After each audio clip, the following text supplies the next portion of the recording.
ইলেকশনের বলবো সিলেকশনের মাধ্যমে আজকে এখানে এমপিগিরি করছেন, তাদের বেআইনি রাজ থেকে, তাদের এই দুর্নীতিযুক্ত যেই ছেলেপেলেরা এই দেবিদ্বারকে লুটে পুটে খাচ্ছে, তাদেরকে মানে অতি শীঘ্রই তাদেরকে যেরকম এই চেয়ার থেকে সরিয়ে সঠিক ন্যায় বিচারওয়ালা, ন্যায়ের সাথে যে ব্যক্তি দেবিদ্বারের স্বার্থ তার সামনে প্রথম রাখে, তাকে যেরকম আমরা দেবিদ্বারের এই চেয়ারে বসিয়ে দেবিদ্বারের মানুষের ভাগ্যের নিয়ন্ত্রণের ক্ষমতাটা আমরা দিব ইনশাআল্লাহ। এই জন্য আপনারা সবাই ঐক্যবদ্ধভাবে সামনের দিনগুলো কাজ করবেন। আমরা কাউকে ভয় পাই না, আমরা কোনো ব্যক্তিকে ভয় পাই না, আমরা স্বয়ং আল্লাহকে ভয় পাই এবং আল্লাহকে সামনে রেখে আমরা দেবিদ্বারের মাটিতে আবার ন্যায় বিচারের একটি নতুন দিন আমরা গড়ে তুলব।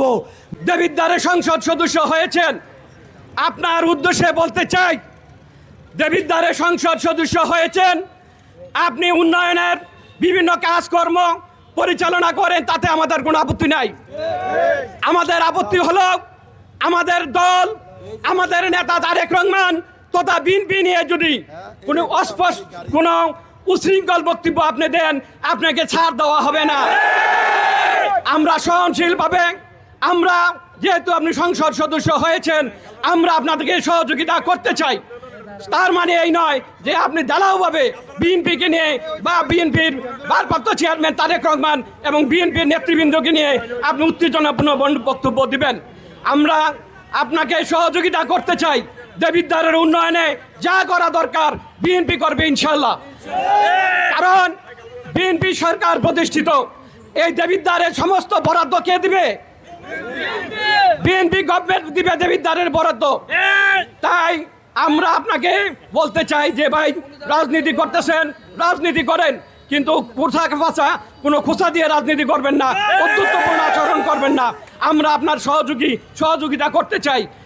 দেবিদ্বারের মাটিতে দাঁড়িয়ে স্পষ্ট ভাষায় বলে দিতে চাই, দেবিদ্বার বিএনপি কাউকে দেবিদ্বার ইজারা দেয়নি। অল্প দিন হয়েছে নির্বাচন হয়েছে, স্পষ্ট ভাষায় বলে দিতে চাই, নির্বাচিত হয়েছেন কিভাবে আমরা জানি। আমাদের নেতা মঞ্জুর হাসান মুন্সিকে বিভিন্নভাবে কলুষিত করেছেন। আজকের এই সভা থেকে বলে দিয়ে যাচ্ছে, মঞ্জুর হাসান মুন্সি বেঁচে আছে, তারেক রহমানকে নিয়ে উদ্ধত্তপূর্ণ বক্তব্য দেওয়ার চেষ্টা করেছে। আজকের এই সভা দেখে বলে দিতে চাই, আগামী দিনে দেবিদ্বারের এমপি বাংলাদেশের এমপি হয়ে যান নাই। আপনার বয়স কম হতে পারে, আপনার চেয়ে অনেক বেশি অভিজ্ঞতা আমরা অর্জন করেছি। তিলে তিলে এই দল থেকে আমরা গড়ে উঠেছি। এই যারা এখানে উপস্থিত আছেন, এই দল করে আপনারা বড় হয়েছেন, আমার বিশ্বাস। আমরা কিন্তু সবকিছু জমা দেই নাই। বাংলাদেশে অনেক হয়েছে, অনেক বক্তব্য দিচ্ছেন। আজকে স্পষ্ট ভাষায় এই নবনির্বাচিত কমিটিকে বলে দিতে চাই, আগামী দিনে দেবিদ্বার সহ তথা বাংলাদেশের কোনো জায়গায় যদি বিএনপিকে নিয়ে, তারেক রহমানকে নিয়ে এই দেবিদ্বারের এমপি কোন ঔদ্ধত্যপূর্ণ বক্তব্য দেন, আজকে বলে দিচ্ছে, বাই দ্য রেকর্ড, আমরা কিন্তু আর ছাড় দেব না।